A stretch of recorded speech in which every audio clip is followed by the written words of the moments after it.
Hi YouTube, it's Anneke Van Buren from Tampa, Florida. Well, I'm back from my vacation and I had a wonderful week plus up in Vancouver, British Columbia, Canada, and also Vancouver Island. I had never been to that part of Canada before.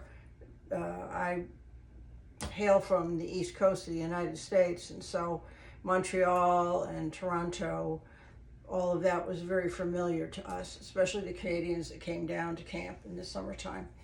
So it was a new experience. Beautiful, beautiful city.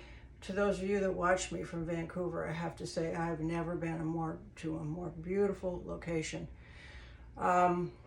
We stayed downtown on the water, and we were able to see the mountains and the sea and tour all around the city and have some wonderful fresh seafood. I love raw oysters, and so we would go to this little restaurant next to our hotel every day that had happy hour from 3 to 5:30 and have oysters at $1.50 a piece. I don't know how much they are where you live, but in Tampa they're $48 a dozen.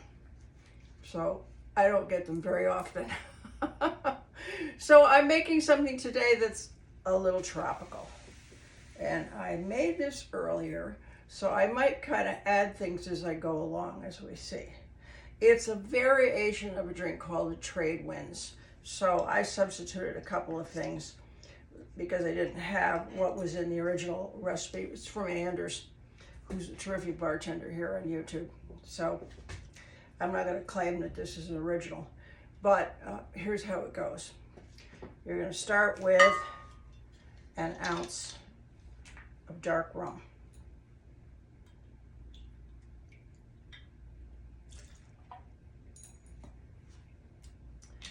And then he recommends an ounce of gold rum, but I didn't have any. I had Bacardi Limon, which is a light rum with a lemon flavor. So I had to do some adjusting along the way. So that's another ounce. And then he used an ounce of apricot liqueur, which I did not have, but I have peach liqueur. Not the same, but kind of similar.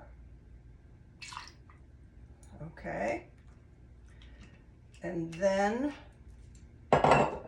he calls for an ounce of lemon juice, fresh lemon juice. Now, since there's lemon already in the Bacardi Limon, I'm going to add less. I made one earlier and it was just a little too heavy on the lemon. So I'm going to do a half an ounce. We'll see. If I don't like it, I can always add more. I can't take it away, can I? And then the last ingredient is an ounce of cream of coconut. Yeah, you know this is going to be sweet. So we need some of that lemon. I'll put that over here. I'm going to give this a good shake. Get it nice and cool. Hope you had a good week. It was perfect weather in Vancouver. I think we had a high of maybe 72 or 73. And out by the ocean it was chillier, but I was at a place, I can't even begin to pronounce it, but it's a straight line from the beach to Japan. So that was kind of interesting to think about that. Beautiful. Just beautiful. Okay, I've given that a good shake, and what I'm going to do, I'm going to use a margarita glass. It was recommended that there was a Collins glass, and I have a Collins glass, but for some reason, mine is very, very tall, and this mixture never comes out to the top. So what I'm going to do is I'm going to add some crushed ice. I'm going to chop this up a little more here. And yes, I crushed it in my blender. I'm sure there's a machine that does it very well, but I don't happen to have it. So here we go.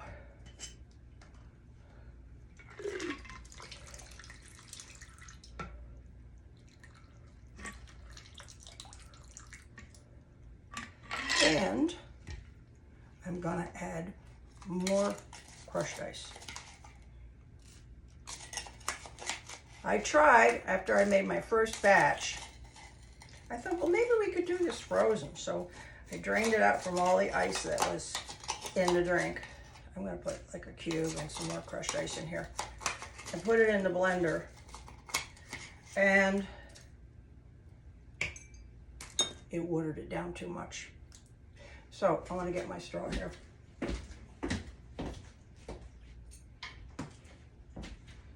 What would be better is if I had smaller straws. And then he grated some fresh nutmeg over the top. I don't have fresh nutmeg, but I'm just gonna grate some nutmeg over the top. And if you're using a Collins glass, this would be perfect. Here, let's see how this turns out.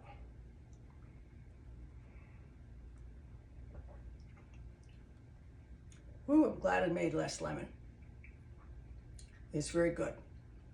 I think what you could do at this point, you could pop it back in the blender, and you could freeze it with just the amount of ice that's in here. You don't want to use too much. It's always kind of an experimentation. And what was interesting is that we went to a lot of cool restaurants and bars, and I would talk to the bartender and ask them how they were making a certain drink.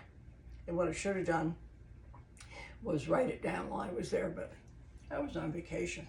So I enjoyed so much watching these real pros at work, and it was so much fun. So anyway, I'm just wearing something very simple today. After a week of being very casual in Canada, Vancouver's a sophisticated city, but it's very laid back, very chill. People wear a lot of athletic gear because they are on the go.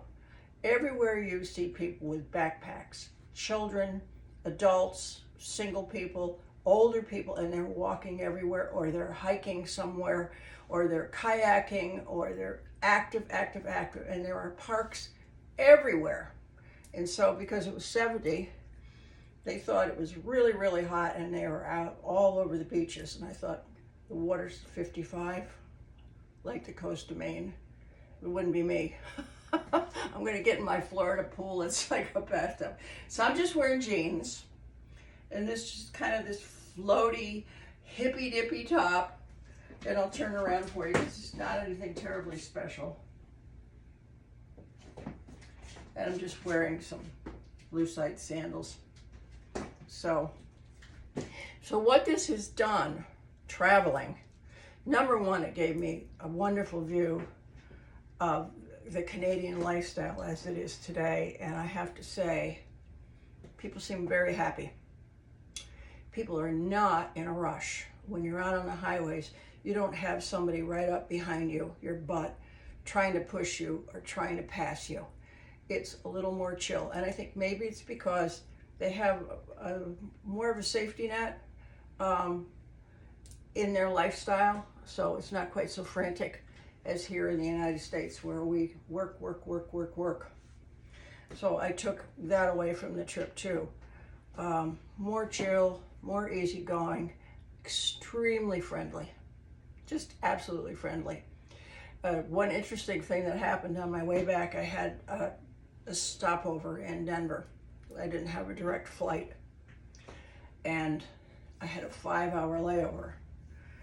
And I thought, well, what am I going to do? Well, I'll go to United and see if I can buy a pass to the lounge for a day. And what I found out is because I had an international flight, I could use the lounge for free.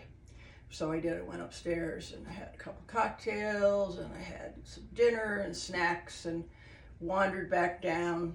Finally did a little shopping. I think I only bought a hat. I bought a Canada hat. And then came back to the concourse, and we got on the plane, and I was in business class, and we just pulled away from the gate, and the captain came on and he says, "We have some bad news for you." He said, "The Denver airport is shut down. There's severe storm warnings, higher winds." Turned out, as we got on our phones, tornado warnings. And so there we sat and sat only a few feet from the gate. And then they said, well, no, you can go, but you're going to have to be in a long line, and it's going to take a while, and no, you're not going to go, and yes, you're going to go, and no, you're not going to go. And finally, they just pulled back up to the gate and let us get off. I don't think it was going to half an hour, and they decided that they would board the plane. So instead of 5:30 at night, we left at 8:30 at night, which really, when you consider the situation, wasn't terrible. So really had lovely flights up with Air Canada, just absolutely terrific service, and very nice with United on the way back. No problem in customs at all. You know, I was a little worried with facial recognition. If somebody would say, oh, she does adult work, we're not going to let her in here. But no problems. And I got back to Tampa at 2:30 in the morning.